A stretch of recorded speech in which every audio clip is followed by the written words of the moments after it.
Bismillahir Rahmanir Rahim. Assalamu alaikum everyone. This lecture in the global marketing course is on trade theories. And the particular theory that we are going to cover today is the theory of foreign direct investment, which is also known as the eclectic paradigm. It's called the eclectic paradigm because it is actually combining different conceptualizations together into one theory. So that's why it is called an eclectic paradigm. So let's start with this. If you look at the theory of foreign direct investment, first of all, what is the purpose of this theory? Okay, what does this theory, what is what is the application of this theory? Okay, this theory basically talks to us about what are the reasons and motivations of companies to go abroad, okay, or to become international or to become global. Okay, why would a company, um, obviously originating in a certain country, be interested in going into another country and setting up operations or selling products or engaging with the economy and engaging with the customers that are present there? Why would it do it? Okay, what are the core reasons or the base reasons because of which a company would go abroad, okay, and expand, okay, and start operations or start engagement with other populations in other countries, okay, or at multiple countries? Okay, why would it do it? Okay, so this is what this theory basically talks about. If you look at this theory, there are three reasons that are given, okay, that firms would want to go abroad as seekers. Okay, what are they seeking? They're seeking certain advantages. Okay, they're seeking an advantage that might exist in that particular country. Second is firms as exploiters of imperfection. Okay, so if you look at exploiters of imperfection, the idea is that there is some imperfection that exists in that particular economy, and a firm would go there, remove that imperfection, and in the process, obviously, um, have a very profitable, create a very profitable presence in that particular country. Okay, and maybe long-term engagement and long-term benefit to that country as well as to the firm itself. Okay. Third one is firms as internalizers. Now, if we talk about internalizers, the idea is that there is some firm specific advantage that is already existing, or the firm has that particular advantage, it has a particular strength or a set of strengths, okay, and it finds out that it is becoming available in some other country, so it will just go there to maintain its strength, to maintain its dominance. It would just invest in that country or start operation in that country or start engagement with that particular country to internalize the advantage that they already have. Okay, to internalize the advantage, to keep it to themselves, to maintain a competitive position or a competitive edge over their competitors. There could be all of these motivations. Okay, but all of this is combined together in this concept of internalization. Okay, so this is the basic one. Now let's go into each one of them in detail. These are the basic reasons. Now let's go into them in detail. So if you see here, we have firms as seekers. Now, what are firms seeking? Firms are actually seeking advantages. There are certain advantages. So you can even look at it, and we can even write it as firms as seekers of advantage. Okay, firms as seekers of advantage. Now, what sort of advantages can exist in a particular country? Okay, first one listed here is seeking resources. Okay, uh, when we talk about resources, okay, then resources are the basically the resources are the inputs that we talk about. Okay, whenever we discussed about resources, okay, especially in the economic and business conceptualization, we have this particular concept which is called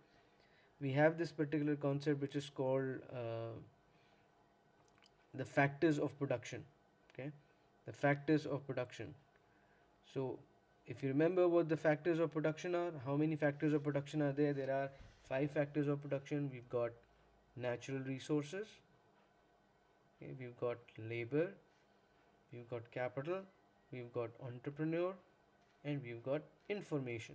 Okay, so we have natural resources. Now, when we talk about resources in this particular context, so these are the natural resources that might be existing, the inputs that might be existing. Okay? The inputs that might be existing in that particular country, especially in terms of natural resources. So a company would want to go there. For example, if I talk about um, any big company like uh, ConocoPhillips, if I talk about Shell, okay, if I talk about these companies, why would they go and start operations in the country? And what would be their main reason? Okay, what could be one of their motivations for going into a country? It could be that that country has a large availability of oil, crude oil is available in that country, and so they would definitely want to go there to take advantage of that crude oil. Okay, uh, so this would be an idea of resource. Or for example, if you have a textile company, a textile producer, okay, a company like Levi's, okay, a company like maybe Adidas, maybe Zara's, okay, why would they want to go and start and produce in a country? It might be because the basic resource that they require, for example, if it's cotton, is the basic resource that they require, that is available in that country. So that would become big motivation for a for a company to go and invest into a country or enter into a country. Okay, so so this is the idea of resources, natural resources. Generally, when we talk about it, we talk about natural resources. Next one is uh, seeking factor advantages. So what are factors? Okay, when we talk about factors, what are factors? Okay, these other ones, well, obviously, uh, I've introduced this concept, or already you know about this concept, we've discussed it in detail. We have these factors of production. So these are the factors, well, other than natural resources, that might be available in that country. Okay, so if you look at these factors, what are the other factors? We've got labor, we've got capital, we've got entrepreneur, or when we talk about entrepreneur, we basically are looking at innovation, creativity, or we might have more information resources, information capabilities. These could be the factors that might be available in that particular country, and a company would want to go and take advantage of it. Okay, for example, uh, if I say, so speaking about factor advantages, we can have advantages in these areas, which could be labor, capital, entrepreneur, okay, information. So these are the other factors that there might be advantages that exist in that country. For example, in a country you might have you have more skilled labor and also available at competitive competitive rates, because of which a company would want to go and start production there. Okay, this is obviously the story of all of the developing countries that we see: China, India, Vietnam, Indonesia, Thailand. Okay, and this was the same case after the breakdown of the Soviet Union. We have the Eastern European countries that had the same thing, that they had a lot of skilled labor available and they were available at competitive prices. So that was a labor advantage that was taken. Okay, uh, you could have more capital availability in a country. You have a better banking system, better financial system. You have more capital available for investment. So a company might just go there and try to invest themselves there. Okay. Uh, then the next one, which is again will be related to this factor of production, if you look at seeking knowledge.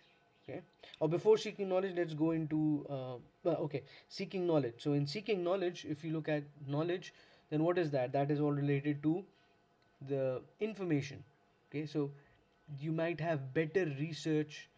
Your For example, you have leading countries that lead in a particular industry. For example, if you want to go for the best knowledge in car manufacturing, you probably would go to Germany, or you might go to Japan.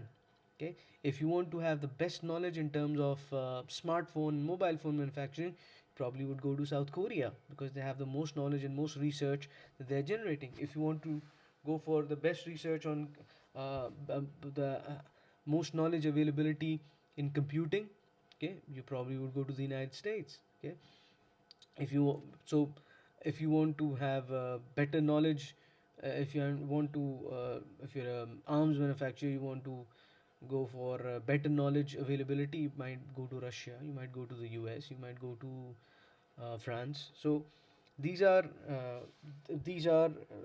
this is knowledge. I mean, because of, if in your particular industry, wherever knowledge resides more, you probably would want to have a presence there, so that you have more access to knowledge, or quicker access to knowledge, so that you can convert that into practicality, in terms of products or services or service packages, or and deploy it in your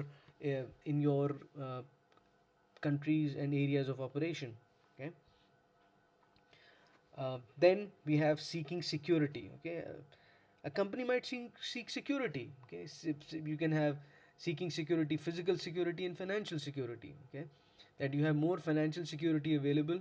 So because of that, you might be investing into a country. For example, if you have 4 or 5 countries available, um, in terms of where you want to expand, okay, and these 4 or 5 countries, okay, probably if all of them have same potential in terms of natural resource, labor, capital, entrepreneur information, but then you would look at which country is more secure financially and physically. Okay, if there is some problem, issue, turmoil going on in a particular country, you probably would want to avoid it. Okay? You'd want to avoid it, even if it has maybe some better potential, but you still want to avoid it because of issues of financial or physical security. Okay, so that might become a reason for you to invest in, or expand into a country. And the last one, but probably the most important one and the most prevalent one, is seeking markets, customers, potential customers. Where are markets? Where is there more potential for the sales of a product? Where is need more existing, and people have the ability to buy as well? They are creating demand. They are generating demand. Okay, so obviously, where the markets exist, then that is where the sellers and will go. Okay, so this is firms as seekers. Okay, this is the point. This is what we have as the first basic motivation, and the sub motivation, or the sub issues that might exist in firms as seekers point in the theory of foreign direct investment.